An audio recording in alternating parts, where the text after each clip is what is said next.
सुविधा, रोटी कपड़ा मकान गाड़ी मोबाइल, और एक है सुख मतलब भाव, विश्वास सम्मान स्नेह ममता प्रेम।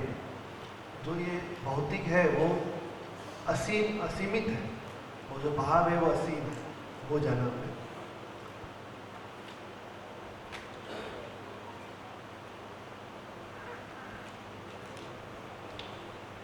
बस संभव नहीं है। और दूसरा ये कि हर एक मानव का वैल्यू ये होना चाहिए कि अपनी कल्पनाशीलता को से स्व नियंत्रित रहे, भाव और विचार उसके कंट्रोल में रहे, और वो सेल्फ रिलायंट रहे, दूसरी किसी और के ऊपर निर्भर न रहे। और उसकी कर्म स्वतंत्रता यही है कि उसका फाइनल गोल उसका स्वराज है।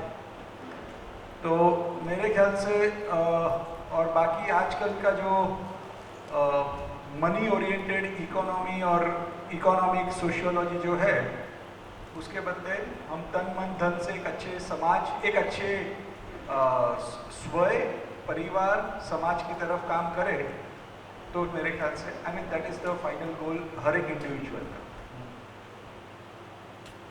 खुद से जैसे खुद पे ईगो था, मैं खरीद रहा हूँ, वो एक भ्रम निकल गया कि मैं नहीं खरीद रहा, वो नेचर दे रही है, इसीलिए हम यूज़ कर पा रहे हैं अपने श्रम की वजह से। तो वो है कि नेचर की तरफ ग्रेटिट्यूड करना है, एक चीज़ ये सीखे। और जो लोग मुझे कैसे देखते हैं वो इम्पोर्टेंट नहीं है, मैं कैसे खुद को देखती हूँ मेरे लिए वो ज़्यादा इम्पोर्टेंट है। और आपका काम है? पर्सनल ट्यूटर हूँ, लोगों को कार ड्राइविंग सिखाता हूँ, उनके घर जाकर उनकी कार में ही। तो स्टार्टिंग में जब पहले दिन पहला सेशन जो होता है ना मेरा, तो मैं पहले 10 मिनट में उनको बोलता हूँ कि भावनगर की 12 लाख की पॉपुलेशन है और उनमें आपके पास गाड़ी है और मेरे पास है, तो according to me we are blessed people. पहले ये भी थोड़ा सोच लिया करो और फिर गाड़ी चलाना चालू करो। तो मतलब वो कई लोगों ने मेरे को ऐसा बोला कि कोई भी ट्यूटर ने आज तक हमको ऐसा बोला ही नहीं है। वो बोलते हैं कि गाड़ी में बैठो, पहले गियर में डालो और भगाओ। तो ये कृतज्ञता की आपने जो बात की ना, तो हम चाहे तो अपने काम में भी उनको इन्वॉल्व कर सकते हैं। मेरा कार कैब का भी बिजनेस है, हमारी जितनी भी गाड़ियाँ हैं उनके आगे और पीछे प्रेम रथ और सेवा रथ ही लिखा है। हम लोगों को प्यार से सेवा से घुमाते हैं। किसी को कहीं अगर जाना है तो वो हमारी गाड़ी बुलाते हैं रेंट पे, तो प्रेम रथ सेवा रथ लिखा है।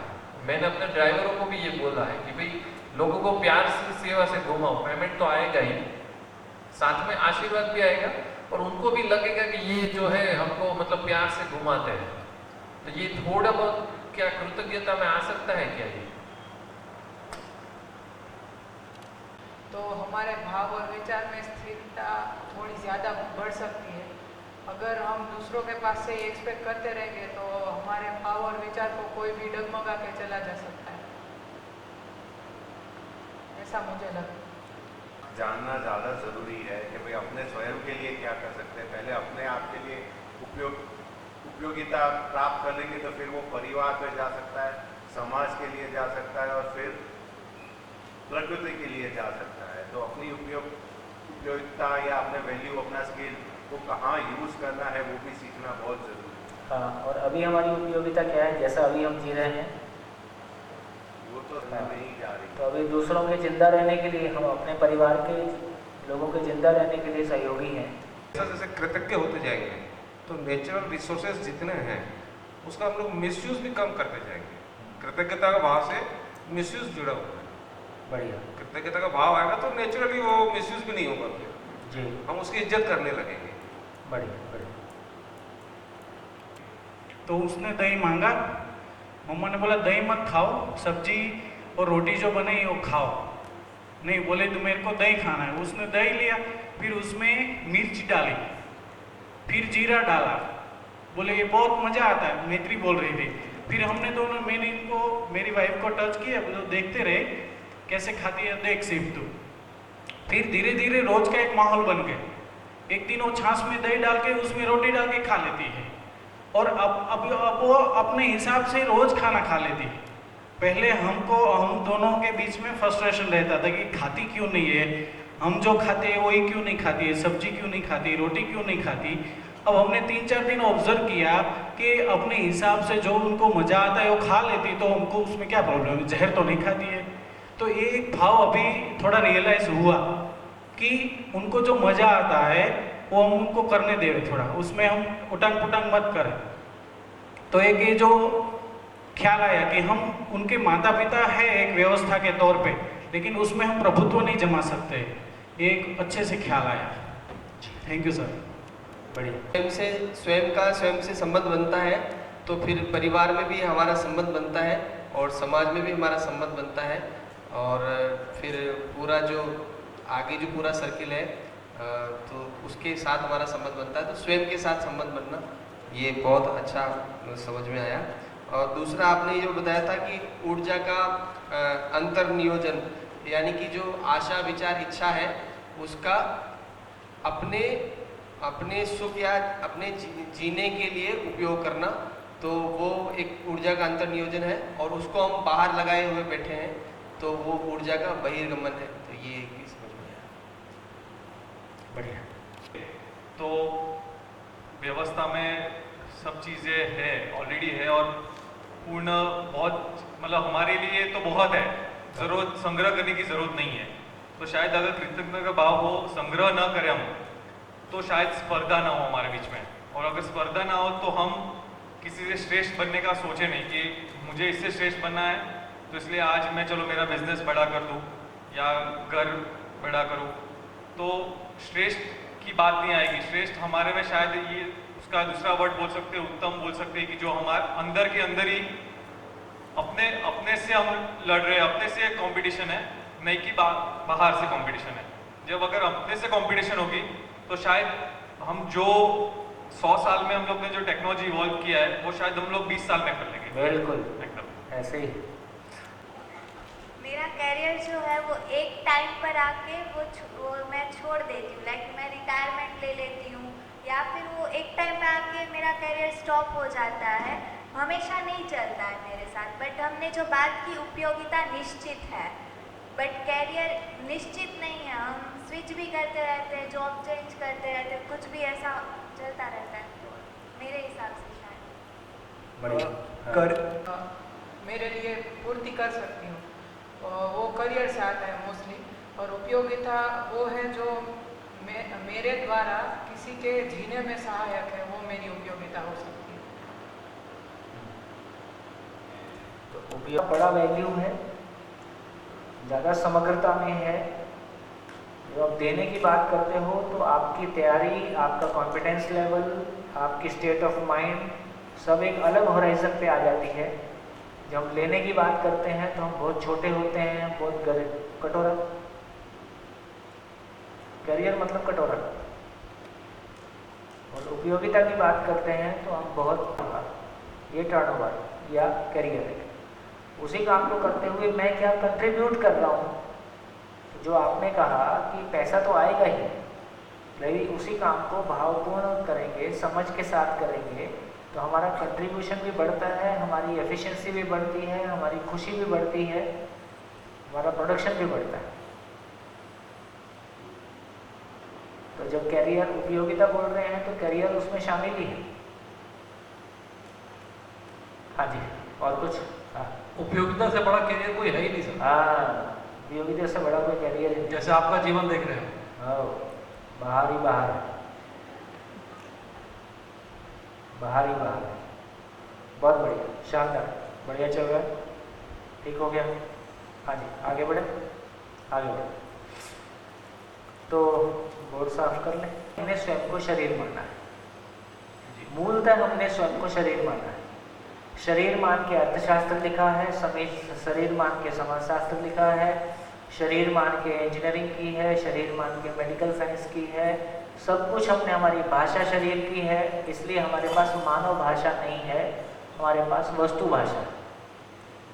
किसी भौतिक वस्तुओं के लिए मैं इलेक्ट्रॉनिक्स के बारे में बात कर सकता हूँ, मैं मैकेनिकल इंजीनियरिंग की बात कर सकता हूँ, मैं मेडिकल साइंस की बात कर सकता हूँ, है ना। लेकिन मानव की बात मैं नहीं कर सकता क्योंकि मानव की ज्ञान मेरे पास नहीं है, तो मानव की समझ मेरे पास नहीं है, इसलिए हमने अपनों से दुख पाया, अपने आप से दुख पाया।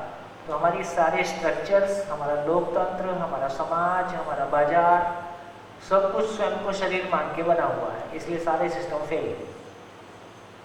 बस इतना ही काम होना है। तो केवल हमको इतना ही करना है कि चाहे पति पत्नी संबंध है, हमको अपने आप को मानव के रूप में पहले पहचानना होगा, क्योंकि पति बेसिकली मानव है। अभी पत्नी भी एक शरीर है, पति भी एक शरीर है, और शरीर के बीच में अपेक्षाएं हैं जो कि पूरी नहीं हो सकती। तो यदि हम मानव के रूप में अपने आप को पहचानते हैं, पत्नी अपने आप को मानव के रूप में पहचानती है, पति अपने आप को मानव के रूप में पहचानता है, तो शरीर और जीवन दोनों की आवश्यकताएं, जीने की आवश्यकता पूरी हो सकती है। सभी जगह वो अधूरापन सभी जगह है ना। तो कोई फर्क नहीं पड़ता कि अब सुप्रीम कोर्ट है कि संसद है, सब जगह वही अधूरापन है। इस अधूरापन को समझे बिना हम कुछ भी नहीं चला पाएंगे, कुछ भी नहीं चला पा रहे। बस केवल इतनी बात, तो ये हमारे ध्यान में आ जाएगा, तो सभी जगह में हमको एक डायरेक्शन मिल जाएगा कि हाँ क्या मिसिंग है और कैसे पूरा करना है। चलिए, तो जितनी अभी तक हमने बातचीत की है उसको थोड़ा सा समापन की ओर ले चलें।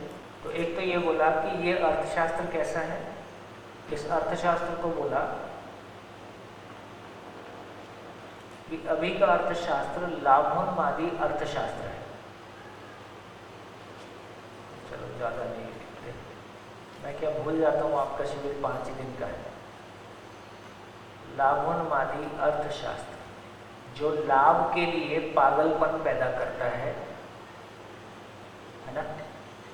लाभ उन्माद होता है पागलपन, तो वर्तमान अर्थशास्त्र लाभोन्मादी अर्थशास्त्र है जो लाभ के लिए पागलपन पैदा करता है, जिसको प्रैक्टिकली हम कट थ्रोट कंपटीशन के नाम से जानते हैं।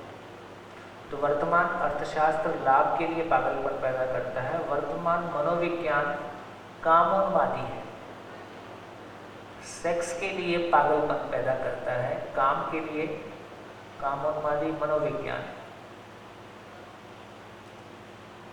वर्तमान समाजशास्त्र भोगोन्मादी समाजशास्त्र है, भोग के लिए उन्माद पैदा करता है। तो पूरी एजुकेशन हमारे माइंडसेट को पागल बनाती है, और हमारे पास जो भी स्किल है उसको लेके कुल मिला के हम पैसा कमाने के लिए दौड़ते हैं, जहाँ मैं खुद भी छूट गया, संबंध भी छूट गया, समाज भी छूट गया, नेचर भी छूट गया, लास्ट में हाथ में कुछ नहीं आया, सोफा सेट के अलावा। तो अब हम बात कर रहे हैं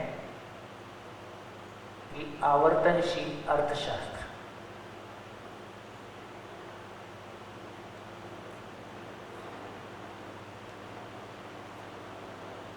आवर्तनशील का मतलब क्या होता है? Cyclic and enriching. पूरी नेचर को देखें तो उसका जो प्रोसेस है वो साइक्लिक है और एनरिचिंग है ना। सूरज की रोशनी से धरती से पानी ऊपर उठता है, पेड़ पहाड़ पे जाता है, पहाड़ से नीचे आता है, सबको पानी देते हुए, और पानी का क्वालिटी बढ़ गया कि घट गया, है ना।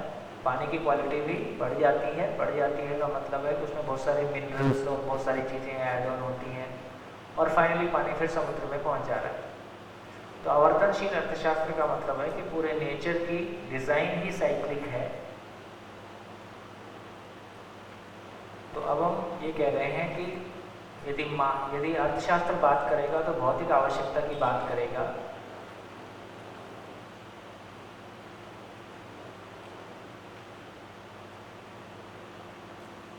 मानव की भौतिक आवश्यकताएं निश्चित हैं।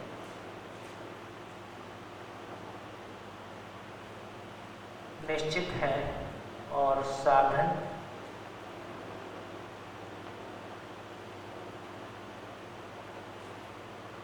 पर्याप्त है। मानव की भौतिक आवश्यकताएं निश्चित हैं, साधन पर्याप्त है। जैसे यदि मानव की भोजन की आवश्यकता की बात करें तो एक आदमी रोज कितना खाएगा? लगभग हम 400 ग्राम की बात करते हैं। 1 केजी रोज भी कर लें 365 डेज कर लें, इंटू 80 ईयर्स कर लें, पहले चला गया तो बचेगा 320 क्विंटल के आसपास आता है। और 380 साल में 320 क्विंटल पैदा करना है तो पर हेड 1/10 एकड़ जमीन की आवश्यकता पड़ती है। इसको खूब आराम से कैलकुलेट करके सब देखते हैं। तो अभी आपके साथ आराम से नहीं कर रहे हैं, कम समय में थोड़ी ज़्यादा बात हो जाए। अभी भी भारत में प्रति व्यक्ति, पिछले शिविर में कोई डाटा बता रहा था, शायद आप में से कोई थे एग्रीकल्चर वाले, भारत में लगभग 1 या 2 एकड़ पर हेड अभी भी आता है। ठीक है, तो इसका मतलब है यदि खाने की आवश्यकता को देखें तो भारत पूरे एशिया को खिला दे। अपने अपने मकान को देखें, पर हेड रूफ एरिया देखें कितना आता है, तो लगभग 1000 स्क्वायर फीट का फ्लैट रहता है। तो कम ज़्यादा शहरों में 300 से 400 स्क्वायर फीट पर हेड आता है।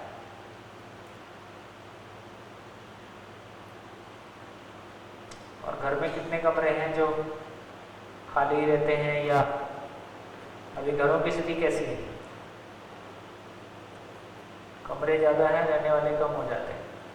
किनके यहाँ, कितने लोग के यहाँ ऐसा समीकरण है कि कमरे, घर मतलब आवश्यकता से छोटा नहीं है, कई बार बड़ा ही लगता है। या कई लोग तो बुढ़ापे में बड़े मकानों को छोड़ के फिर छोटे मकान लेते हैं, क्योंकि इतने की साफ सफाई मेंटेनेंस कौन करे, ऐसा भी है। अब गांव में देखें तो ये 1000 स्क्वायर फीट से कम नहीं आता है। तो शहरों में काफ़ी गरीबी है। हाँ, मकान के साइज के मामले में शहरों में गरीबी है। पुरुषों से पूछो कि साल भर में कितने जोड़ी कपड़े नए खरीदते हैं पुरुष लोग, है?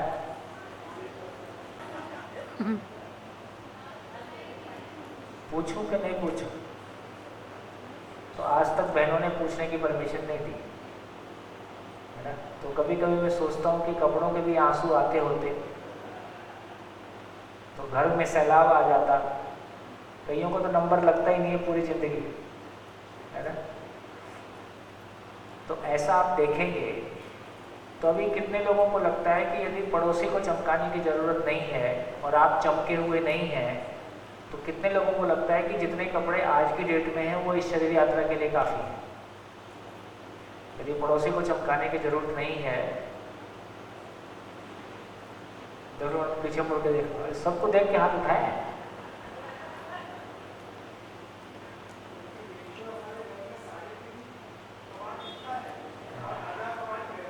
है ना, कटोरा मुक्ति अभियान शुरू हो गया है। तो बोले कहाँ गए थे? बोले कटोरा मुक्ति अभियान में गए थे, कटोरा छोड़ के आ गए। तो वाकई में जितनी हमारी ज़रूरत है उसकी तुलना में ठीक है, कपड़े और ले लें, लेकिन ये समझ में आता है कि पहले भी कम नहीं है तो आवश्यकता से ज़्यादा ही है। अब आप देखें कि यदि पड़ोसी को चमकने चमकाने वाला काम नहीं है तो जैसी भी गाड़ी आपके पास है फिर वो आपको पर्याप्त लगेगी कि कम लगेगी? फिर पता चलेगा कि ठीक ही है ना। अभी भी आप देखें कि चाहे मोबाइल है, 24 घंटे कितने घंटे यूज़ करते हैं मोबाइल हम? 1 घंटा, 2 घंटा। 98% मोबाइल हमारी आवश्यकता से ज़्यादा है।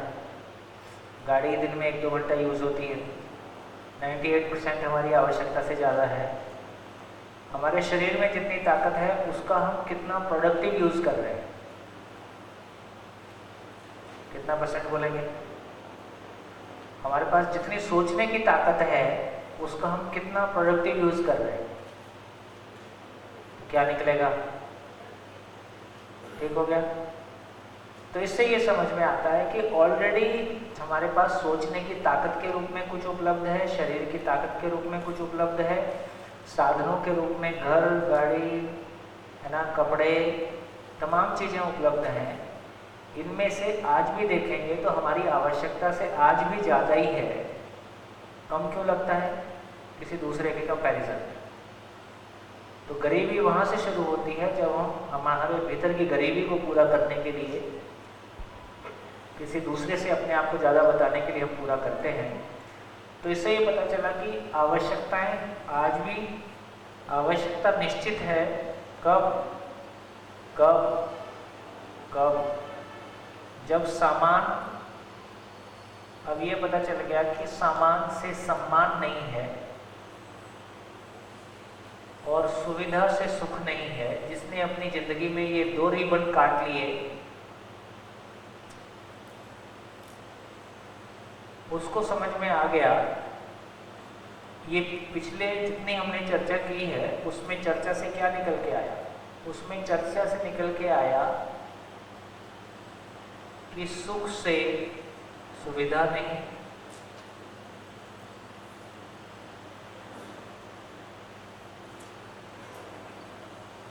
सुविधा से सुख नहीं,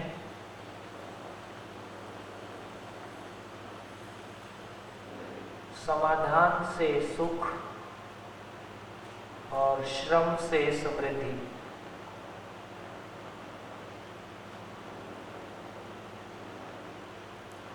पिछले जितना हमने चर्चा किया उससे ये कुछ बातें हमारे सामने आती हैं जो बहुत क्लियर हैं, बहुत साफ सुथरी है। सामान से सम्मान सब उसमें शामिल ही है। लिखना चाहें आप अलग से लिख लें।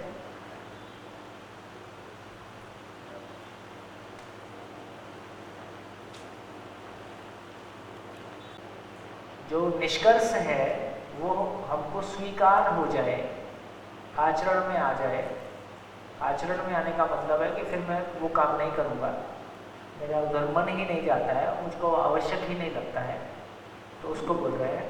तो सुविधा से सुख नहीं, तो ये हमारी क्लैरिटी बन गई कि हाँ, कितनी भी सुविधा हो, कोई इंद्रिय सुख की औकात नहीं है कि वो सुख की निरंतरता को दे सके। ये अपने भीतर कितना स्वीकार होता है ये अपने को जांचना है। पहले दिन भी हमने बात किया था कि जिंदा रहने का कोई सामान जीने को छू नहीं सकता। जिंदा रहने का कोई सामान जीने की दुनिया को छू नहीं सकता। धरती की सारी संपत्ति एक आदमी की जिंदगी में सुख को छू नहीं सकती। अब ये सारी चीजें आपको कितना स्वीकार होती है, कितना आप उस पर सोच पाते हो, कितना आप उसको स्वीकार पाते हो कि हाँ ये ऐसे ही। जो अपन क्या सुबह क्या चर्चा किए थे, भाव की स्वीकृति भाव है, और अभी मैंने शरीर को ही भाव माना है, तो मेरे सारे भाव शरीर पे आधारित हैं। शरीर बदलता है इसलिए भाव भी बदलते हैं, इसलिए मेरे भाव और विचार में कोई स्थिरता नहीं है। यदि प्रकृति का जो नियम है, जो नेचर में नियम है, वो नियम मेरे को स्वीकार हो जाएगा, उस नियम को मैं भाव मानता हूँ, नियम की स्वीकृति भाव है, तो मेरे भाव और विचार हमेशा के लिए स्थिर हो जाएंगे।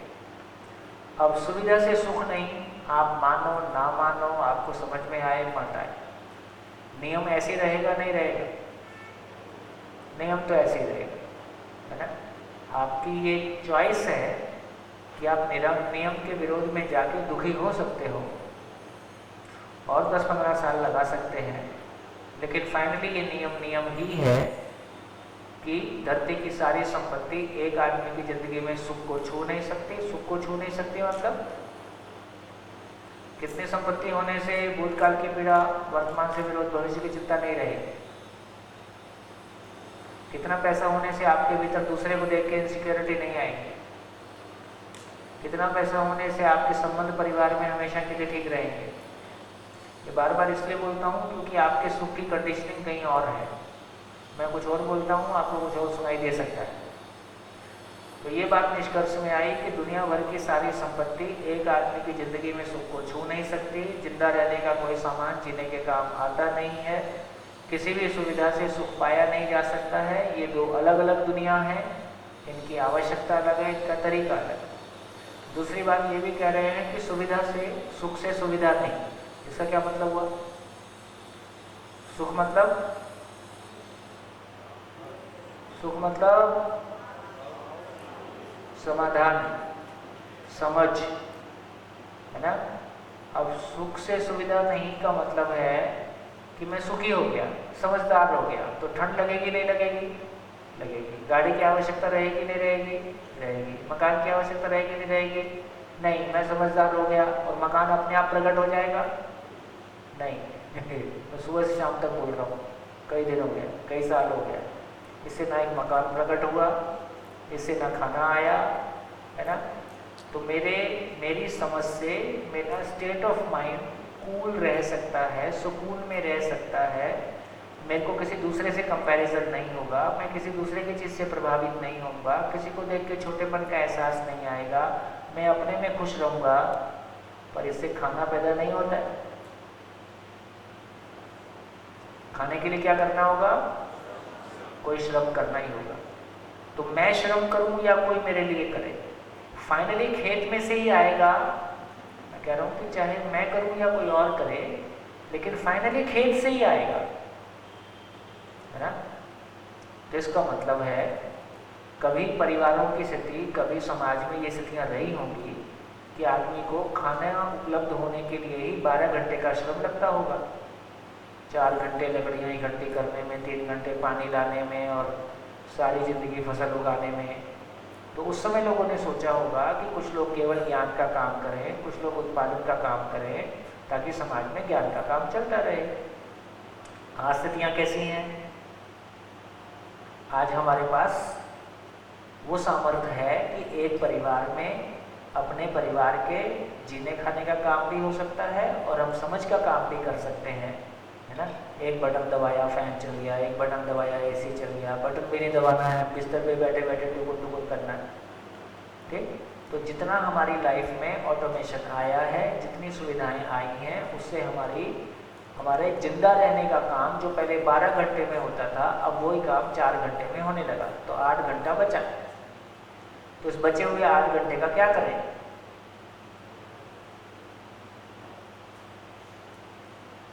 क्या करेंगे 60 घंटे का?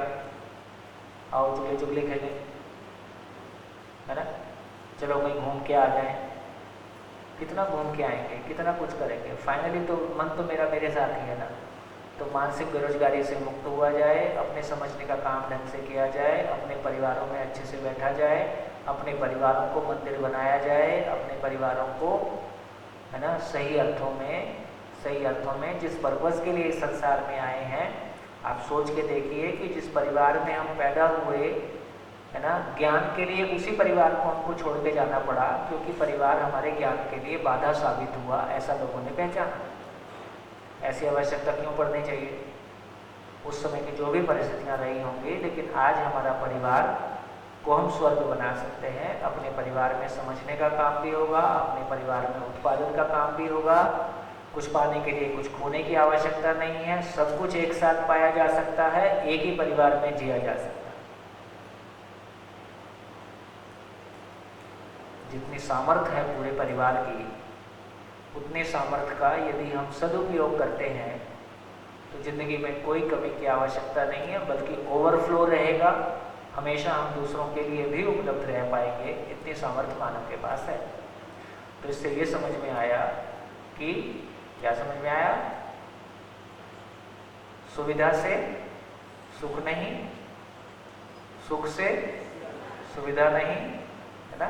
दो अलग अलग चीजें हैं, दोनों के पूरा होने का तरीका अलग है और दोनों को पूरा किया जा सकता है।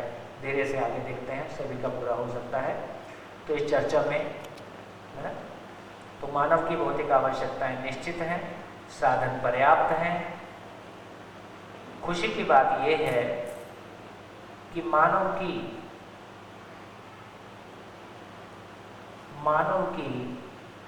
भावनात्मक आवश्यकताएं असीम है। एक आवश्यकता निश्चित है, एक आवश्यकता असीम है।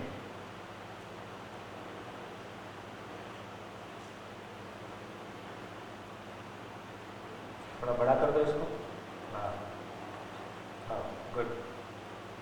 मानव की भौतिक आवश्यकताएं, भावनात्मक आवश्यकताएं असीम है और भावनात्मक आवश्यकता समझ से, है ना? तो समाधान बराबर सुख।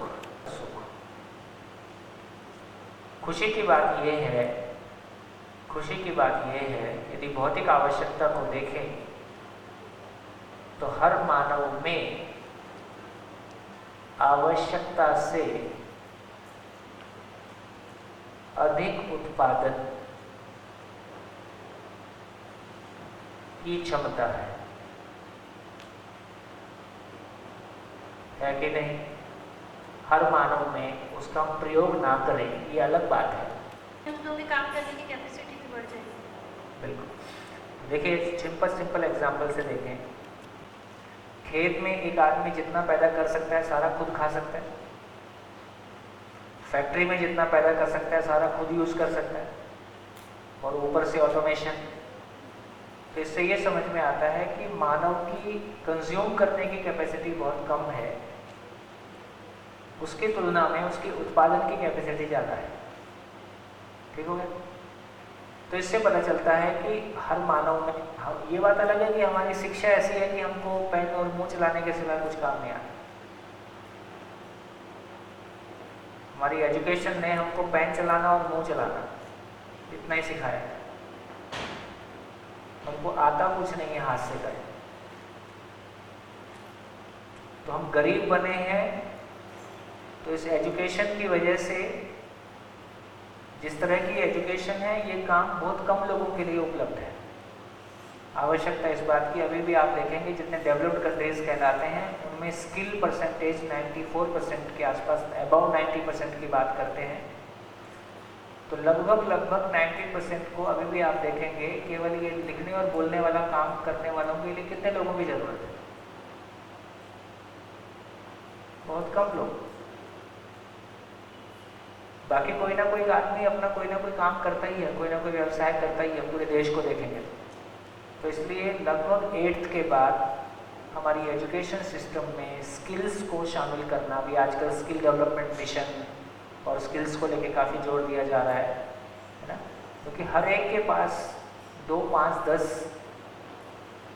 मतलब प्रोडक्शन एक्टिविटीज़ उसको आए, वो उसको कब यूज़ करें ना यूज़ करें अलग बात है, लेकिन कोई भी 2-4 प्रोडक्शन एक्टिविटीज़ हमको आती हैं तो हमारा कॉन्फिडेंस लेवल है ना, फिर उसके सारे हमको बहुत सारा एक सेंस आ जाता है कि कोई काम कैसे होता है। तो हमारी एजुकेशन की जो कमी है वो अपनी जगह है, उचित है, इस अर्थ में सीमित है, साधन पर्याप्त हैं, आवश्यकता से अधिक उत्पादन करने की क्षमता है। इसलिए हर परिवार समृद्धि पूर्वक जी सकता है। हर परिवार समृद्धि पूर्वक मतलब अभाव का अभाव, अभाव का अभाव, अभाव का अभाव मतलब अभाव का अभाव।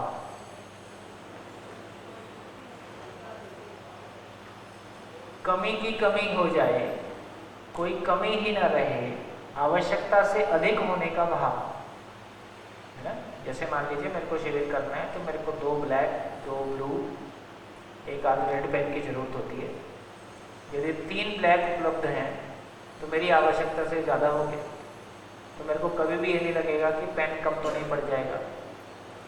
तो सिक्योरिटी का भाव कब आता है? इसी पेन को यदि खेलने के लिए इस्तेमाल किया जाए तो कितने पेन की जरूरत होगी? पेन को लिखने के लिए इस्तेमाल किया जाए तो एक शिविर में कितने पेन की जरूरत होगी? फिर गिनती के ही होंगे, 2, 3, 4, 5। और पेन खेलने के लिए जरूरत है तो कितने पेन की जरूरत होगी? अब कुछ भी कितना भी हो सकता है, 500 पेन भी हो सकते हैं। इसका मतलब है कि जब तक हम कोई चीज़ के पर्पस को नहीं पहचानते हैं तब तक उसकी मात्रा को भी नहीं पहचान सकते। तो इसका अर्थ ये हुआ कि जब तक मैंने ये नहीं पहचाना कि सामान से सम्मान नहीं है ना। देखो क्या क्या अद्भुत बात है। गाड़ी में पेट्रोल चाहिए तो हमने पेट्रोल डाला है, डीजल नहीं डाला है ना। पानी से प्यास बुझती है तो पानी ही पिया है, इधर कोई गलती नहीं किया। लेकिन जिंदगी में सम्मान की जरूरत थी तो हमने सामान इकट्ठा किया है। हमको जिंदगी में सुख की आवश्यकता थी तो हमने सुविधा इकट्ठा किया है। ये क्लैरिटी हमारी बनती है कि ये इक्वेशन गलत हो गया, तो फिर पता चलता है कि जितनी मेरी आवश्यकता है वो तो बहुत निश्चित है, तो मैं समृद्धि पूर्वक जी सकता हूँ।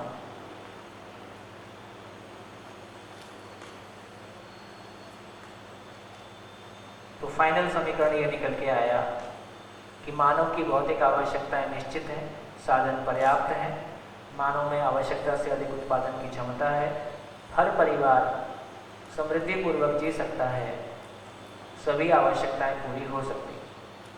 ठीक। दूसरी तरफ हम कह रहे हैं कि मानव की भावनात्मक आवश्यकताएं असीम हैं, समाधान बराबर सुख है, और इधर भी खुशी की बात यह है कि हर मानव में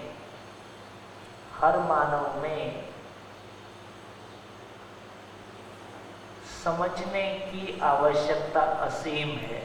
देखिए नेचर की सेटिंग, असीम आवश्यकता के लिए असीम क्षमता पहले से मौजूद है।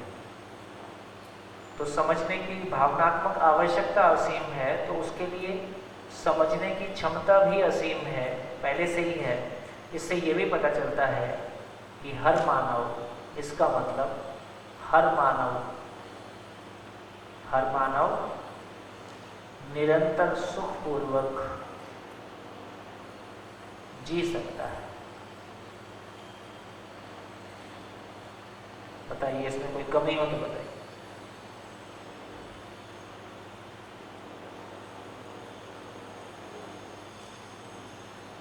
इसमें कोई कमी हो तो बताइए।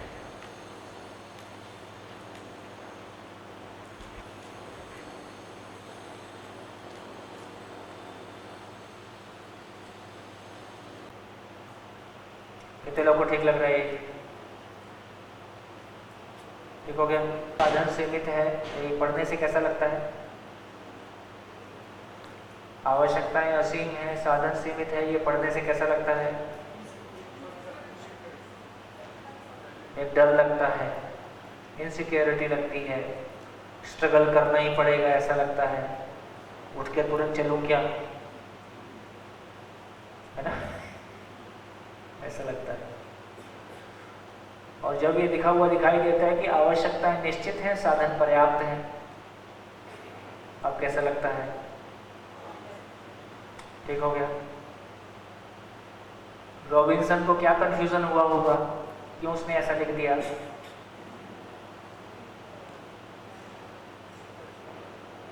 क्या कंफ्यूजन हुआ होगा रॉबिन्सन को?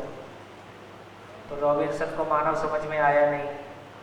तो शरीर की सीमित आवश्यकता और मन की असीमित आवश्यकता दोनों को जोड़ेंगे तो क्या निकलेगा? सीमित प्लस असीमित जोड़ेंगे तो क्या निकलेगा? असीम ही आएगा। तो कुल मिला के मानव समझ में आया नहीं, और मानव ने अपनी जो सामान से सम्मान, रॉबिन्सन भी ऐसा ही था, सामान से सम्मान की तलाश थी उसको, सुविधा से सुख की तलाश थी, तो उसने पाया कि आवश्यकताएं पूरी नहीं हो सकती। तो बार बार इतिहास के पन्नों में भी यही कहने की कोशिश की गई है, क्या? कि मानव की आवश्यकता के लिए पर्याप्त है, लालच के लिए नहीं है। पाप से घृणा करो, पापी से नहीं। घृणा दोनों से ही करना ठीक नहीं है। तो पता चला समझ में नहीं आएगा तो ये सब धंधा करते ही रहेंगे। तो क्लैरिटी बनेगी तो आराम से जिया जा सकता है। तो पता चला कि धरती पे सभी मानव की सभी आवश्यकताएं पूरी हो सकती हैं। बल्कि प्रकृति में नियम कैसा है? एक भी सही इच्छा अधूरी रह नहीं सकती, एक भी गलत इच्छा पूरी हो नहीं सकती। ऐसा नेचर का नियम है। नेचर अपने आप में पूर्ण है, पूर्ण है तो उसमें कोई गलती हो ही नहीं सकती, है ना। एक भी गलत इच्छा पूरी हो नहीं सकती। कैसे? गलत इच्छा होगी तो क्या होगी? गलत इच्छा होगी तो क्या होगी? सामान से सम्मान की तलाश होगी, सुविधा से सुख की तलाश होगी। इससे ज़्यादा इच्छा कोई आप कर नहीं सकते। क्या ये पूरी हो पाएगी? क्या ये पूरी हो पाएगी? तो घटना पूरी होती है कि इच्छा पूरी होती है? आप बैंक में डकैती डाल के पैसा लूट के ला सकते हो, लेकिन जो इच्छा थी, क्या वो बैंक में डकैती डाल के अपने भीतर फीलिंग ऑफ इनसिक्योरिटी आ जाएगा? क्या वो डकैती के पैसे से परिवार में सम्मान बन जाएगा? क्या वो डकैती के पैसे से आत्मसम्मान बन जाएगा? तो क्या पूरा घटना पूरी हुई कि इच्छा पूरी हुई? इच्छा क्या चीज की है? इच्छा तो सुख की निरंतरता की है। चूंकि हम नहीं समझते हैं और चूंकि अपने आसपास ऐसे ही होता हुआ दिखाई देता है, इसलिए हम भी किसी ऐसे की दौड़ में लग जाते हैं। कभी कभी अच्छी राह पे चलने वाले लोग जब अपने साथ के लोगों को देखते हैं उसके पास तो ज़्यादा पैसा आ गया, तो फिर अपने पे शंका होती है कि मैं ही गलत था क्या, मैं ही पीछे रह गया क्या। इसका मतलब है क्योंकि यदि अंदर ग्रोथ नहीं आएगी, आपकी उपयोगिता का विस्तार नहीं होगा, तो इतना ही किया कि आपने पैसा नहीं लिया और दूसरे ने ले लिया। दूसरे के यहाँ पैसा आता है तो उसका मकान का साइज़ बढ़ता है, गाड़ी का साइज़ बढ़ता है। आपका मकान का साइज़ या गाड़ी का साइज़ बढ़ा नहीं और आपके भीतर वाले का साइज़ भी खिला नहीं। तो कभी कभी ये कन्फ्लिक्ट होता है कि मैं सही चल रहा हूँ कि नहीं चल रहा हूँ। तो हमने गलती ना करने को स्वीकार किया है। मैं रिश्वत नहीं लूँगा, मैं चाय नहीं पीऊँगा, मैं ये नहीं करूँगा, मैं वो नहीं करूँगा। इससे क्या करूँगा वो कहाँ निकल के आया? कर वो ही रहे हैं जो जिंदा रहने वाला काम था। इससे ज़िंदगी में खिलावट पैदा नहीं हुई, इससे परिवार नहीं खिला। परिवार को लगता है तुम ले लेते तो कुछ, हमको तो पैसा तो मिलता और तुमसे अभी वैसे भी कुछ नहीं मिल रहा है। ये जो कन्फ्लिक्ट है कि ईमानदारी का मतलब है मैंने गलती ना करने का निर्णय लिया है, ईमानदारी से जीना हो गया, ऐसा नहीं है। काम मैं वही कर रहा हूँ जिंदा रहने का ही। पैसा ना लेके मेरे भाव और विचार में हमेशा के लिए स्थिरता आ गई, ऐसा नहीं हुआ। स्ट्रगल बना ही हुआ है, भीतर भी और बाहर भी। बढ़िया, क्या समझ में आया? एक भी गलत इच्छा पूरी हो नहीं सकती और एक भी सही इच्छा अधूरी रह नहीं सकती। बस टाइम मत पूछना कितने साल में होगी, ये मत पूछना, क्योंकि वहाँ टाइम है नहीं। टाइम भौतिक वस्तुओं के साथ शामिल होता है। मन की जब हम बात कर रहे हैं तो वहाँ टाइम फ्रेम नहीं है, इसलिए समय के बारे में कुछ कहना मुश्किल है। लेकिन अधूरी नहीं रहेगी, इस बात की गारंटी है, क्योंकि प्रकृति अपने आप में पूर्ण है। पूर्ण का मतलब ही है कि उसमें कुछ भी शेष नहीं रहे, अधूरा नहीं रहेगा। तो कहाँ पहुँचे? कहाँ पहुँचे? सभी की सभी आवश्यकताएं पूरी हो सकती हैं कि नहीं? सभी सुखी हो सकते हैं कि नहीं? यही सफलता है।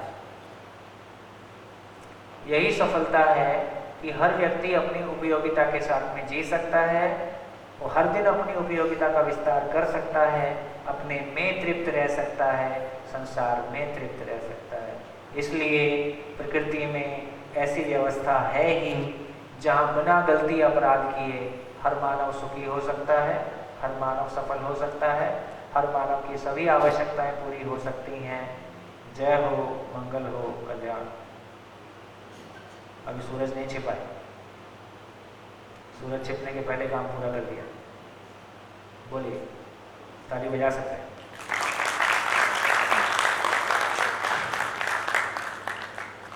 बोलिए, कोई कमी हो तो बोलिए, दम लगाइए कमी निकालने के लिए। कोई कमी हो तो बताइए। तो संसार को एक नया अर्थशास्त्र दिया जा सकता है, नया समाजशास्त्र, और ये कितने आराम का काम है, ये मुश्किल नहीं है। केवल इतना ही है, अभी की स्ट्रगल इतनी है, क्योंकि अभी वातावरण बाहर नहीं बना है, इसलिए एक व्यक्ति एक परिवार में चल रहा होता है तो अपने परिवार में स्ट्रगल कर रहा होता है। परिवार चल रहा होता है तो उसका पड़ोसी नहीं चल रहा होता है, उसकी ससुराल नहीं चल रही होती है, और शादी ब्याह में जहाँ जाना होता है वहाँ दिन दिन वैसे ही करना पड़ता है। तो अभी थोड़ी फंसावट है, लेकिन धीरे धीरे एक बार अपना मन भरता है तो रास्ते निकल आते हैं। बोलिए भैया, जो आपने जो पुराना वो है कि जैसे मैं 11th-12th साइंस में था तो तब 2008 था और मेरा परफॉर्मेंस ठीक मतलब टॉप 5% में भी था, लेकिन जब वो 2008 में रिसेशन और वगैरह आया तो हमारी मतलब 11th-12th में 700 से 800 लोगों का मतलब स्ट्रेंथ था स्टूडेंट में, और ऊपर से ही शिक्षा में ये आ गया कि देखो रिसेशन है, एमएनसी में जॉब नहीं मिलेगा, वो नहीं होगा, वो नहीं होगा। तो जब मुझे समझ नहीं थी कि भाई एमएनसी में जॉब क्या है, फिर उसी समय मुझे वो नहीं मिलेगा उसका डर बहुत ही, मतलब हर वीक में वो ऐसा लेक्चर होता था कि जॉब नहीं मिलेगा अगर टॉप 5 में नहीं आए। तो उससे मतलब एक डर बीत गया जो ये है कि भाई मतलब साधन पर्याप्त नहीं है। तो वो डर से मेरा परफॉर्मेंस मतलब 1-1.5 साल में घटता ही गया और मतलब मनोस्थिति भी खराब हो गई थी।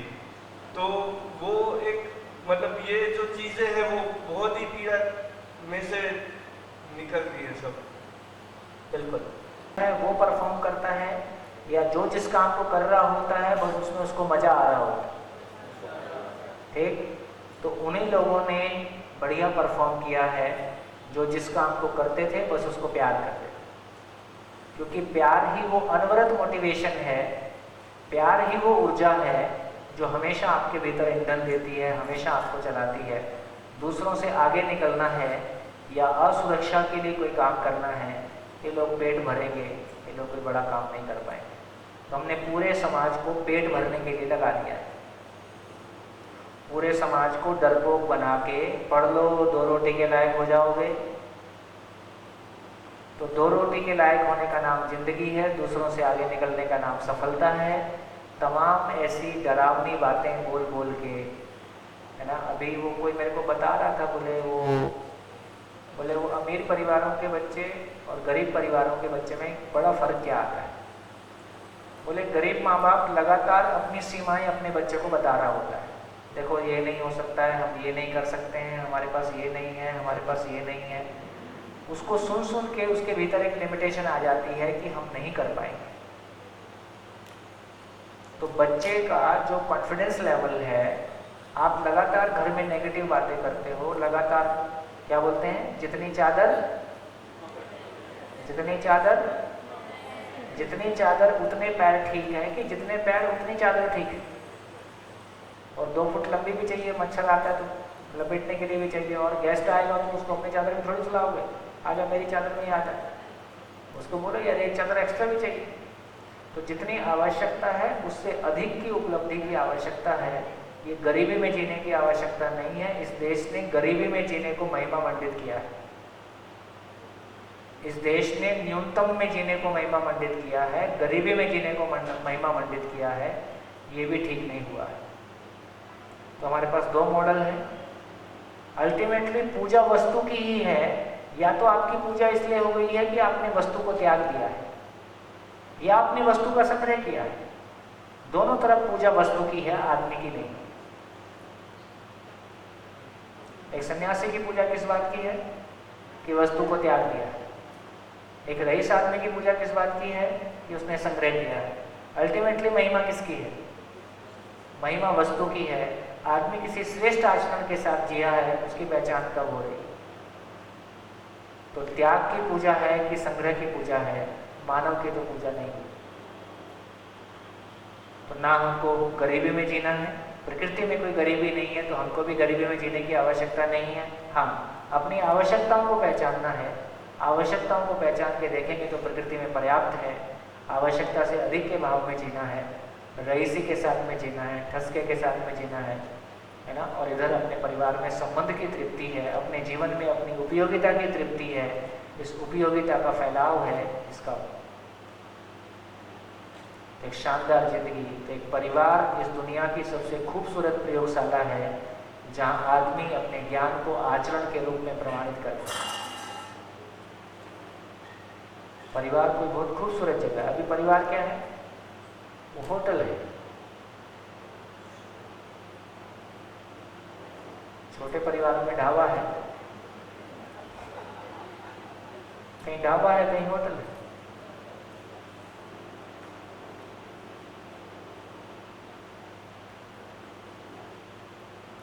बढ़िया,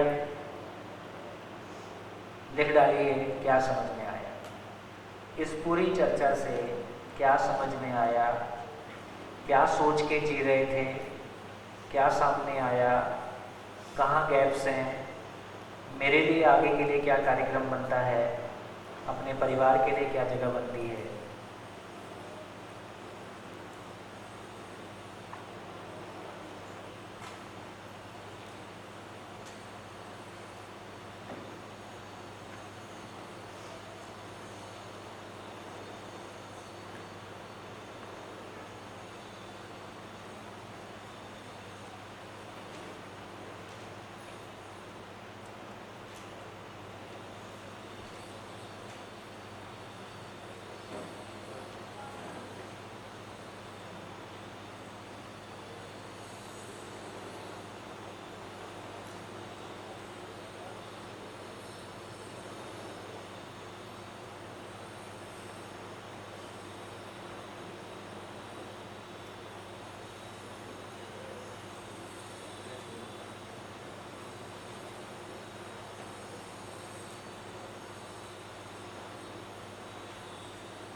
तो कभी वस्तुओं को लेके ही हमारा इतना कन्फ्यूज़न बना रहता है।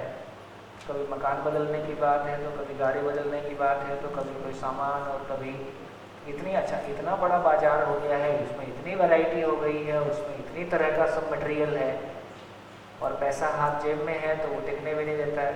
चलो क्या बोलते हैं, रिटेल थेरेपी, मन नहीं लगता है तो मन लगाने का भी एक तरीका है, चलो कुछ खरीद के लाएंगे।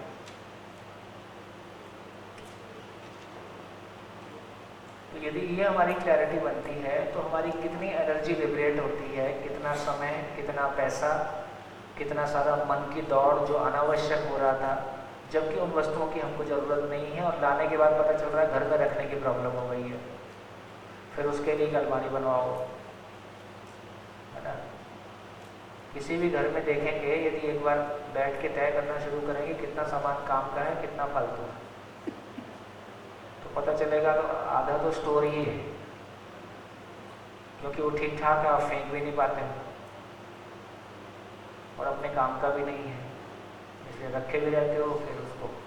फिर एक बाई रख लिया है जो सबकी डस्टिंग करती रहे। हमारा एक मित्र है, पति पत्नी है, 2 बच्चे हैं, तो 2-3 नौकर किचन में रहते हैं, 4 गाड़ियां हैं, 2 ड्राइवर हैं, 2 माली हैं, तो टोटल मिला के 10 लोग हैं। पति पत्नी, 2 बच्चे, 10 नौकर। एक जन खड़ा ही रहता है, बाबू और क्या करना है।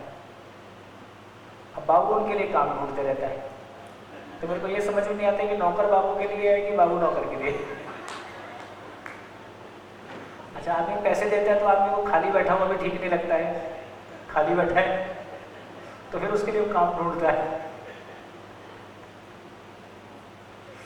तो एक दिन मैं पूछा, मैं क्यों इतना लफड़ा कर रखा है, हम लोग साथ में पढ़े हैं, मैं क्यों आराम से नहीं जी सकते हो। बोले यार तो समझेगा नहीं, और मेरा धंधा ही समझना है। तो पहले तो ये बता यार, ये 4 गाड़ियाँ क्यों रखा है, जब पति पत्नी 2 ही लोग हो यार, एट ए टाइम दोनों भी जाओगे तो 2 ही गाड़ियों से जाओगे। तो 4 गाड़ियाँ इसलिए है कि उस शहर में जो मेरे दोस्तों के दोस्त आएंगे घूमने के लिए, उनको गाड़ी की ज़रूरत होती है, उनको गाड़ी की ज़रूरत होगी तो मेरे पास आएंगे, तो वहाँ मेरी इम्पोर्टेंस। तो एक वर्ग है जो अपने बराबर हमको नहीं मानता है, जब मैं उनकी ज़रूरत बन जाता हूँ तो वो मेरे को अपने बराबर मानते हैं। तो 2 गाड़ियाँ, एक गाड़ी वाइफ के लिए, एक हस्बैंड के लिए है, 2 उस शहर में आने वाले उनके दोस्तों के मित्रों के लिए। तो एक ड्राइवर पति पत्नी के बीच में चलता है, एक ड्राइवर उन 2 गाड़ियों में चलता है। किचन में 3 आदमी हैं, 4 आदमी हैं, और वो 4 आदमी रहेंगे, कुछ ना कुछ बनाएंगे, खाएंगे, मौज है। अब उनको लगता है इतना हम नहीं खा रहे, इतना ये खा रहे हैं।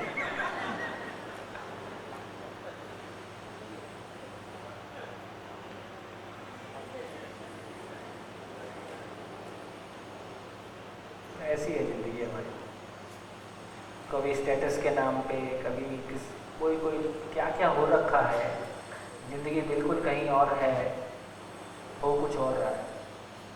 बताइए क्या समझ में आया इस पूरी चर्चा से, क्या समझ में आया? आगे माइक लीजिए। भावनगर से आई हूँ। ये आज की जो अभी जो बातें की उसकी सामोराइज में बोल रही हूँ अभी कि सामान से सम्मान नहीं पाया जा सकता। दुनिया की सारी जो चीज़ें हैं, सारी संपत्ति किसी की इंसान को सुख नहीं दे सकती। फिर दूसरी ये बात समझ में आई कि एक भी सही इच्छा अपूर्ण नहीं रह सकती, और कोई भी अगर गलत इच्छा वो पूरी नहीं हो सकती। किसी को देखकर अपने छोटे बनना या अनपीरियडिक कॉम्प्लेक्स करना उससे ज़्यादा अच्छा होगा कि जो काम अपन कर रहे हैं वो पूरा प्रेम से करें, तो उसका रिजल्ट अपन को बेहतर मिलेगा और आगे उससे भी आगे ले जाएगा जो जिसके साथ अपन इन्फिनिटी कॉम्प्लेक्स में जी रहे होते हैं। और दूसरी है कि भावनात्मक मनुष्य की भावनात्मक आवश्यकता कभी असीम होती है, कभी पूरी नहीं हो पाती। उसके लिए भौतिक आवश्यकता को देखें तो हर मानव के पास आवश्यकता से ज़्यादा उत्पादन करने की क्षमता होती है जो वो कर सकता है, पर वो हमेशा इन्फिनिटी कॉम्प्लेक्स में जीता कि वो मैं नहीं कर सकता हूँ, ये हमने इससे सीखा। और हर परिवार में समृद्धि पाई जा सकती है जब कमी से कमी महसूस होगी कि मेरे पास जो है उससे भी मुझे कम की ज़रूरत है, जब भी हम कम महसूस कर सकते हैं। हाँ, जितनी मेरी आवश्यकता है उससे ज़्यादा उपलब्ध है। हाँ, उससे ज़्यादा उपलब्ध है। हाँ, बस कोई ये सीखने को मिला। हाँ, उससे होगा तो हम सभी सुखी हो पाएंगे और दूसरे को भी सुख रख सकते अब के लिए फिर आगे और अच्छा करके समाज और प्रकृति के लिए जा सकते हैं। और एक जो सुविधा के पाने की जो दौड़ है, उसके पीछे से ज़्यादा सम्मान और ये अपने सुख की और दौड़ने की ज़रूरत ज़्यादा है। उसको कहाँ ब्रेक लगानी, वो भी पर एक चीज़ है कि वो कहाँ ब्रेक करने की, कैसे करने की, वो अभी भी रास्ता दिख रहा है, पर कहाँ से कैसे ब्रेक मार के उसको अलग। ब्रेक नहीं मारना है, केवल इतना ही देखो, छोड़ने वाला कोई काम करना ही नहीं है, अपने को इतना ही करना है कि समझने का काम। इंटेंसिटी के बाद पता चलता ही नहीं चलता कि हो गया है, पता चलता है, मन कहता है आने दे, है ना, हमको पता चलता है, इसका मतलब पता चलता ही है। लेकिन प्रॉब्लम कितनी है कि मन कहता है अभी आने दे। तो जब तक मेरे भाव की अपेक्षा, मेरे जीने की अपेक्षा, मेरे सुख की जो चाहना है वो पूरी नहीं हुई है, तो सुख की चाहना जब वस्तु के साथ जुड़ जाता है तो कंफ्यूजन क्रिएट होता है।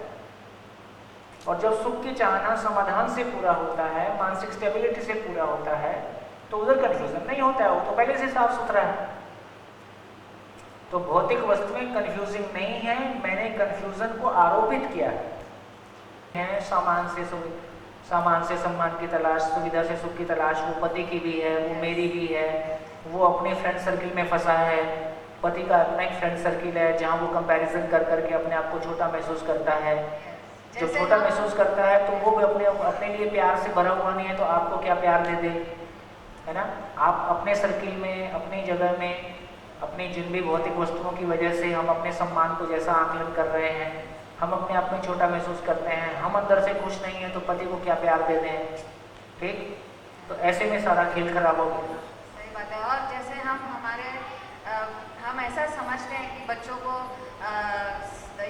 सारे सामान देके हम उनको we make them feel कि oh she also privileged, but actually आप प्यार से उनसे दो बातें कर लो तो उनको ज़्यादा मीनिंगफुल वैल्यूएबल लेसन्स मिलेंगे, ना कि हाँ, मैं इसको और ठीक करूँगा। प्यार से दो बातें उससे ना करो, प्यार से आप जी के दिखाओ। बच्चा घर में रहते हुए पति को झगड़ा करते हुए देखता है कि नहीं देखता है? बस यहाँ पूरा बंटाधार हो, उसके बाद आपकी सारी बातें खत्म। जब आप उसको अच्छी बातें कर रहे होते हो तो उसको झगड़ा याद आ रहा होता है कि तुम दोनों क्या करते हो, तो आपकी बात का कोई असर नहीं है, आपकी बात खत्म हो गई। तो अच्छी बातें बच्चों से नहीं करनी है, अच्छी बातें खुद से करनी है। और हम बड़े लोग कितने प्यार से जीते हैं, हम बड़े लोग घर में किस तरह की बातें करते हैं, अपने भाइयों की और अपनी भाभीयों की कितनी चुगली करते हैं, हमारे घर में कौन आता है उसको हम कैसे रिस्पेक्ट देते हैं, समाज में हमारी भूमिका क्या है ना। हम समाज के लिए हम समाज की बातें करते हैं और हमारा समाज में कोई भूमिका नहीं है, तो आपकी बातों का कोई मतलब नहीं है, वो गर्म हवा है। तो बच्चों के सामने हमारी बेइज्जती खराब हो गई, सारी अपब्रिंगिंग वहीं से खराब हो जाती है। मतलब हम बोलते कुछ है, करते कुछ और है, तो इसलिए हमारा कोई असर वहाँ बचता नहीं।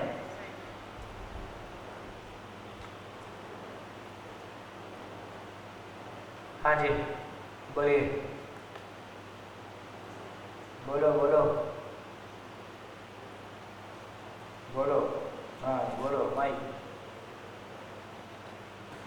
आज का सेशन बहुत प्यारा लगा, आज का सेशन बहुत प्यारा लगा। हाँ, हम जो जिए वो तो गलत था, ऐसा पता चला हमको।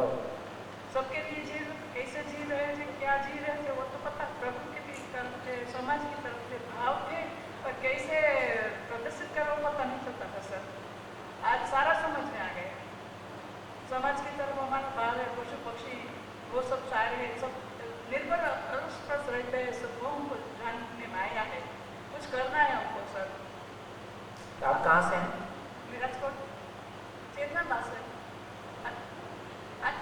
आदमी। हाँ हाँ, हो ठीक है ठीक है ठीक है, बहुत बढ़िया, बहुत अच्छी बात है बताई। हम कितना छोड़ चुके हैं, मतलब बहुत अफसोस होता है। बिल्कुल बिल्कुल बिल्कुल ऐसे ही लगता है। देखो कि नहीं, ये करते नहीं है, इच्छा भी नहीं करते, तो भी गलती हो गई है। बहुत बढ़िया बहुत बढ़िया। तो मैं अच्छा होना चाहती हूँ,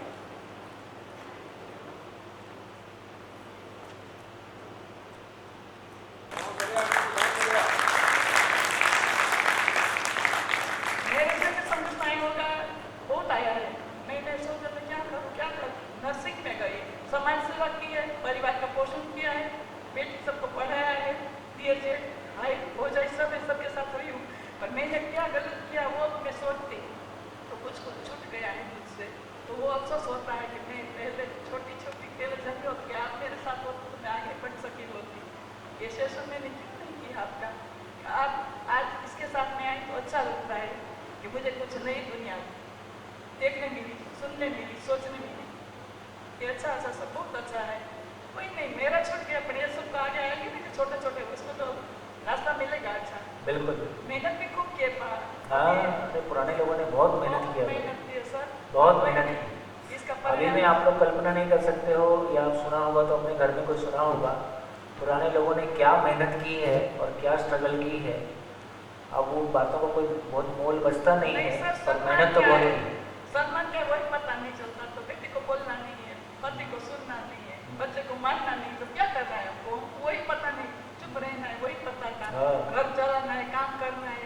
एक बार ऐसा हुआ, इसका जन्मदिन था 6 फरवरी का, तो मुझे इमरजेंसी आ गई, मैं PHC में सब सेंटर में काम करती थी, तो मैं लेट से आई, तो किसी ने मुझे भेंट दी 100 रुपया, तो मैं चॉकलेट बड़ा सा था, चॉकलेट नहीं खाते बाहर से, पर मुझे हुआ कि सब देखा मैं इसके लिए चॉकलेट ले जाऊँ, तो मैंने घर खटखटाया, इसने खोला, पहले मैं ले बेटा मैंने खुश हो जाएगी, मुझे ऐसा सोचा, तो क्या नहीं तू लेट आई, मेरा जन्मदिन है इसलिए तू चॉकलेट लाई, तू लेट आई इसलिए नहीं। इसको पता चल गया कि मैं लेट आई हूँ, इसको राजी खुशी करने के लिए मैं चॉकलेट देती हूँ, उसने नहीं किया, मम्मी को लेट क्यों आई।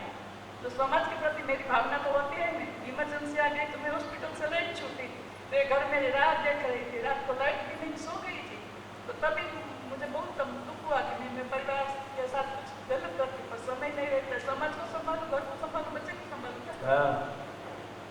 ये भी सब क्लेश ना कि परिवार संभालते हैं। लगती है, शारीरिक तो नहीं लगती है, तभी तो हम भी बहुत छोटे से 35-40 साल की बात है मेरी उम्र की, अभी तो थकान लगती है, सोच के भी थकान लगती है कि सारा समय तो किसको क्या मैं क्या करूँ। बहुत बढ़िया, नहीं आप चिंता ना करो, वो आपको संभालेंगे। नहीं क्या करना चाहिए, हाँ। ये तो बेटा नहीं है मेरे पास, बेटी है, वो वही बताएगा मेरा बेटा है, वही मुझे संभालता है, वही यहाँ लाई है। उसी को माइक दो, थोड़ा सा चेयर ऐसे। कुछ नहीं, मुझे तो मैंने बता नहीं था कि ये सारा क्या है, मुझे पता नहीं था कि ये सारा क्या है, लेकिन थैंक्स टू आदमी और मेरी फ्रेंड है ये, उन्होंने हमें यहाँ पे लाया, ये रचना, तो हम लोग एक साथ जॉब करते हैं, कली है। अच्छा लगा, मम्मी को भी मैंने बोला कि आपको अगर आना है तो वो बोलती है कि मुझे तुम्हारे साथ रहना है और मैं जनरेशन के साथ चलना चाहती हूँ, तो ये नया नया सीखती रहती है क्योंकि हमारे साथ रह सके। बहुत सपोर्टिव है, लेकिन कभी कभी इमोशनल हो जाती है, और मेरी भी कुछ थिंकिंग थी जो यहाँ के बहुत सारी टूट गई है। बोलते ना कंडीशनल था सब, बहुत जो थोपते आए हैं वो हमने ले लिया था और चल रहे थे, लेकिन यहाँ पे ज़्यादा लाइक आई थिंक कि मैंने बहुत मेंटली इसको सोचा है, तो थोड़ी सी थकान भी है, लेकिन समझना भी चाहती हूँ, तो ठीक है अभी सब, और आगे ज़्यादा ठीक हो सकता है अगर इस पे बात करें। बिल्कुल, ये दोनों को अलग अलग देखने की जरूरत है, जैसा कि अपन पहले भी चर्चा की है। हाँ जी, आराम से आराम। जैसे कि अपन पहले भी चर्चा की है कि आदमी जैसा मानता है वैसा जीता है, तो एक आदमी का मानना किन किन घटनाओं से प्रभावित हुआ है और उसकी अपनी जर्नी, पूर्व शरीर यात्रा की जर्नी, इस शरीर यात्रा की जर्नी के चलते उसकी कंडीशनिंग क्या क्या हो गई है, और गहरे में हमको नहीं पता चलता है कि हमारे घर में रहने वाले व्यक्ति की कंडीशनिंग के तार कहाँ तक गए हैं। वो तो किसी घटना में कोई चीज़ सामने आती है तब पता चलता है कि अच्छा ये तो ऐसा भी सोचता है, और हमारे लिए बहुत शॉकिंग होता है। तो इसका मतलब है, मेरे को लगता है कि अब हम दो चीज़ों को अलग अलग कर सकते हैं कि भाई व्यक्ति तो वही रहता है पर कंडीशनिंग तो बदल जाती है। इसका मतलब मैं अलग हूँ, मेरे विचार, आज जो मेरे विचार हैं वो मेरी आज की स्थिति है, कल मेरे विचार बदल जाएंगे। तो इसका मतलब व्यक्ति अलग है, उसकी कंडीशनिंग अलग है, और कोई समय के, और हम जी किसके साथ रहे हैं, हम व्यक्ति के साथ जी रहे हैं कि कंडीशनिंग के साथ जी रहे हैं। तो पति पत्नी दोनों एक दूसरे की कंडीशनिंग के साथ जी रहे होते हैं, दोनों एक दूसरे के साथ नहीं जी रहे होते हैं। हाँ, ऐसे प्यार करने की जरूरत है। सहला रही पति को, ऐसे ही करने की। तो पहली बार पति को छू के देखना है, अच्छा ये तो अलग टाइप का है, ऐसा छू के देखना है ना। तो मैं एक व्यक्ति के रूप में अलग व्यक्ति हूँ, पर जो सॉफ्टवेयर मेरे ऊपर डाउनलोड हो गया है इस समाज में कंडीशनिंग के कारण, दुर्घटनाएं, घटनाएं, इन सब के चलते, और उसको मैंने सत्य मान लिया है, फिर मैं वैसा ही बिहेव करने लगता हूँ, है ना। और ऐसा बिहेव करके मैं भी खुश नहीं हूँ, मेरे साथ जो लोग रह रहे हैं वो भी खुश नहीं हैं, लेकिन मेरे पास भी इसके अलावा कोई सॉफ्टवेयर होता है ये मुझको पता भी नहीं। अच्छा, एक और महत्वपूर्ण बात है, देखो एक बहुत काम की बात कहना चाहता हूँ, आप तक पहुँचेगी। इंद्रियों को लेके कोई आकर्षण है और आपके भीतर कोई दबाव है, ये आपको पता चलता है, ठीक है। इंद्रियों को लेके कोई भी आकर्षण है, कोई दबाव है, ये आपको पता चलता है। लेकिन आपके अंदर कोई ईगो है, ये आपको पता नहीं चलता है, ये सामने वाले को पता चलता है। ये बात समझ आए? तो इंद्रियों के दबाव मुझको पता चलता है और मेरा ईगो मुझको पता नहीं चलता है, वो सामने वाले को पता चलता है। तो इसका मतलब ये हुआ कि जब मुझको पता ही नहीं चलता है तो मैं उसको गलत भी कैसे मानूं? आपको पता चलता है क्योंकि आप हर्ट होते हो, मेरे को लगता है मैं तो ठीक ही कह रहा हूँ, तो मेरे ईगो को मैं ठीक ही माने रहता हूँ जब तक कोई वो मुहूर्त ना आ जाए जिस मुहूर्त में मेरी मान्यता, मेरा ईगो मेरे सामने आईने की तरह आ जाए और मैं ये पहचान सकूं कि ये तो ठीक नहीं है। जब तक दूसरा मेरे को बताता है कि ये तुम्हारी ये गलती है, मेरे को स्वीकार ही नहीं होता है, क्योंकि मेरे को तो वो ठीक ही लग रहा होता है। तो अभी हम घर परिवार में एक दूसरे की गलतियां एक दूसरे को बता रहे होते हैं, लेकिन दूसरा अपनी गलतियों को जस्टिफाई करके आपकी गलतियों को वापस बता रहा होता है, और ये धीरे धीरे रिलेशन ठीक होगा कि और खराब होगा। तो धीरे धीरे हमने देखा है कि परिवार में रिलेशन टूटते हुए देखे हैं। दूरियां, एक छत के नीचे हम जरूर रहते हैं, हम एक छत के नीचे साथ साथ रहते हैं कि जीते हैं? रहते हैं, जी नहीं पाते हैं, उसी का गिला शिकवा शिकायत है, उसी का दुख है। कोई अपनों को दुख देना नहीं चाहता है, कोई अपनों से दुख पाना नहीं चाहता है, लेकिन वो सुखी करने और सुखी होने वाला सॉफ्टवेयर हमारे पास नहीं है, वो समझ हमारे पास नहीं है, वो जिंदगी का आईना हमारे पास नहीं है, जिसके चलते ना चाहते हुए भी हमसे गलतियां हुई हैं, ना चाहते हुए भी सामने वाले से गलतियां हुई। तो क्या किया जाए? एक दूसरे को माफ़ किया जाए, जिंदगी का विद्यार्थी बना जाए, नए सिरे से जिंदगी शुरू की जाए, नए सिरे से जिंदगी शुरू किया जाए।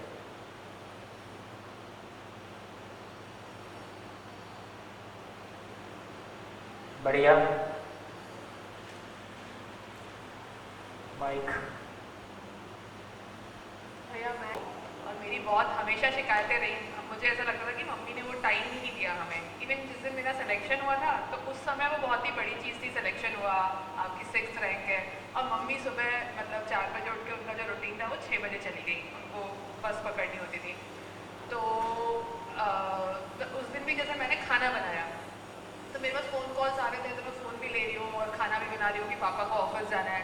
तो मैंने उनको उसके अगले 3-4 साल तक मैं उनको कहती रही कि आपके पास एक छुट्टी नहीं थी कि मेरा सिलेक्शन हुआ और मैं उसको सेलिब्रेट कर दूँ, है ना, कि मैं उसको सेलिब्रेट ही नहीं कर पाई, मैं फ़ोन कॉल्स ही नहीं ले पा रही थी, मुझे तो खाना भी बनाना पड़ा, ये भी करना पड़ा, और मैं उसको मैं मेरे फ्रेंड्स के साथ जा ही नहीं पाई। और वो उनके पास जो भी तर्क थे या जो भी कि उस दिन ऐसा था, मुझे जाना ही पड़ा, बेटा तू समझती नहीं है, जबकि सिलेक्शन हुआ ही उनके कारण, मतलब उन्होंने जो भी डिवोशन किया, डेडिकेशन, मतलब सब फ्री किया मुझे और जो भी।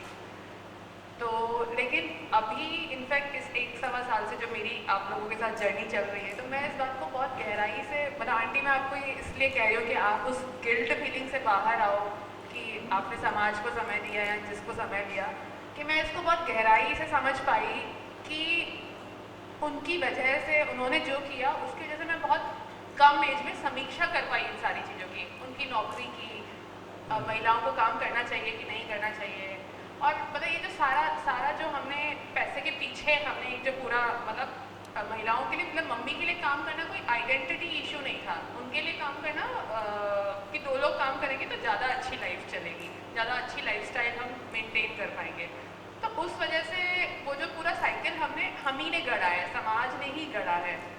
तो लेकिन उन्होंने जो उस जनरेशन ने मेहनत करी उसकी वजह से हमारी जनरेशन क्वेश्चन मार्क उठा पाई उस पर और हम कंक्लूड कर पाए, हम समीक्षा कर पाए और आज यहाँ खड़े हैं। तो ये बहुत बड़ा योगदान है।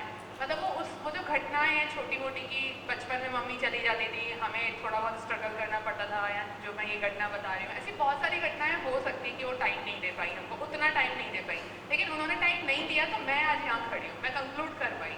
नहीं तो मैं भी उसी तरीके से मतलब वो लाइफ ऐसे ही गुजर जाती, वो पूरा टाइम ऐसे ही गुजर जाता।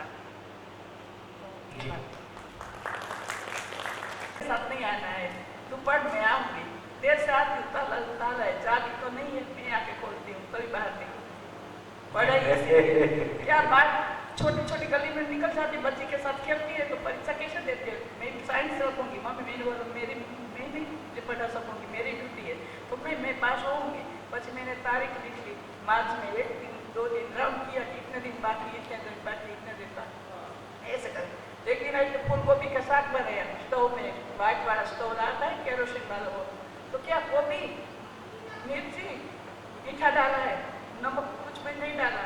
11 का व्रत था, 11 बोलते हैं भगवान का उपवास होता है एकादशी का, तो मुझे कि मम्मी खाती मैंने साग बनाया, तो साग कैसे खाओ, तो साग उसके पापा ने खाया, मैंने खाया नहीं, गोभी की मुझे तो स्मेल आती, अच्छा नहीं लगता है, नमक तो खा ही नहीं, तो पापा बोलते कि प्यार से बनाया बच्चे तू खा ले, तो मैंने तो उपवास नहीं किया, खा लिया साग, नमक बगैर नमक वाला साग कितना तो प्यार से किया था। परीक्षा चलती तो भी माँ आएगी तो क्या करेगी, मुझे पढ़ाई कुछ मैं पढ़ाती, कुछ वो पढ़ती, कुछ क्लास में जाती पढ़ती थी, पर स्ट्रगल किया है मैंने और बच्चे ने दोस्त ऐसे समझ आगे बढ़ता है, मैंने स्ट्रगल कुछ नहीं मिलता है, ठीक बात, करना ही पड़ता है, करना ही। अपने के लिए मुझे शेयर करने का मन हुआ था कि हमारे पेरेंट्स और ग्रैंड पेरेंट्स ने बहुत मेहनत की है, वो हम सबको पता है। मोस्टली यहाँ पे जितने भी बैठे हैं ना, मोस्टली गरीब थे या थोड़े मिडिल क्लास ही थे, जिनके ग्रैंड पेरेंट्स और पेरेंट्स की बात कर रहे हैं, हमारी बात नहीं हो रही। तो उन्होंने इतनी मेहनत की है क्योंकि उनके लिए ऐसा था कि हमारे बच्चों को एटलीस्ट जो जिंदा रहने का सामान है वो तो हम प्रोवाइड कर पाएँ, उसकी वजह से उन्होंने बहुत मेहनत की और उसी की वजह से थोड़ा संबंध छूट गया। बट उसमें उन लोगों की गलती नहीं थी, क्योंकि खाने पीने के प्रॉब्लम्स थे तो एटलीस्ट वो तो पहले सॉल्व करे। अगर इंसान भूखा रहेगा, बच्चा भूखा रहेगा तो कोई पेरेंट्स या ग्रैंड पेरेंट्स खुश नहीं होंगे। तो अब जब उन्होंने इस काबिल बनाया कि हमें सब कुछ रेडीमेड ही मिला है हमारी जनरेशन को, हमने कभी वो नहीं देखा कि एक टाइम का खाना माँ ने स्किप कर दिया क्योंकि घर में खाना नहीं था, और वो सब हमने नहीं देखा है। तो इसीलिए अब जो हमारी जनरेशन है वो संबंध पे ध्यान देना समीक्षा विधि में आ सकती है, क्योंकि हमें ऑलरेडी सब कुछ मिला हुआ है। तो हमें डायरेक्टली पता चलता है कि ओके इतना सब कुछ तो डायरेक्टली अवेलेबल है, फिर भी कुछ कमी क्यों लग रही है। ठीक है, इसीलिए हम इस कंटेंट को हम एक्चुअली भाग्यशाली हैं कि हमारे पेरेंट्स ने इतना मेहनत किया कि हमको फिजिकल फैसिलिटीज़ के कोई प्रॉब्लम ही नहीं थी, और डायरेक्टली हम ये जान पाए कि अब चलो व्हाट नेक्स्ट वाला क्वेश्चन बचपन से आना शुरू हो गया था। तो इसकी वजह से ये कंटेंट ज़्यादा समझ में आता है, और उनके वजह से हम इतने भाग्यशाली हुए कि हमें ये मिला। बिल्कुल, बहुत बढ़िया। अर्थशास्त्र क्या हो सकता है एक्चुअली, तो उसमें यही हो सकता है कि अब हमें जब ये सब पता है तो हम समझ जाते कि हमारे पेरेंट्स ने हमारे लिए जितना इकट्ठा किया ना उतना हमारे लिए इनफ है। अगर उतनी एनर्जी हम बचा के जीने में लगाएं तो भी अच्छा। अब मेरे को ये समझ में नहीं आता कि मैं नौकरी करूँगा तो मैं और क्या करूँगा, मकान है, दूसरा मकान यही खाली पड़ा है। तो जो माँ बाप ने पीछे किया वहाँ से खड़े होकर जब आगे देख रहे हैं तो मैं भी वो रिपीट करूँगा, इसका तो कोई मीनिंग नहीं दिख रहा है। तो मैं क्या करूँ, तो वहाँ से ज़िंदगी शुरू हुई। तो मेरे को लगता है कि जो भी हमारे माँ बाप ने इस अर्थ में मेहनत किया कि जिंदा रहने का सामान इकट्ठा करके दे दिया, तो कहीं ना कहीं हम ये सोचने के लायक हो गए फिर ये जिंदा रहने का सामान तो हो गया, अब करना क्या है। तो वहाँ से इस तरह की किसी बात को पहचाना, समझना हमारे लिए ज़्यादा प्रासंगिक हो गया और हम आगे की यात्रा कर रहे हैं ताकि और बेहतर स्थितियाँ बन सकें। चलिए, धन्यवाद, नमस्कार, फिर मिलेंगे ब्रेक के बाद।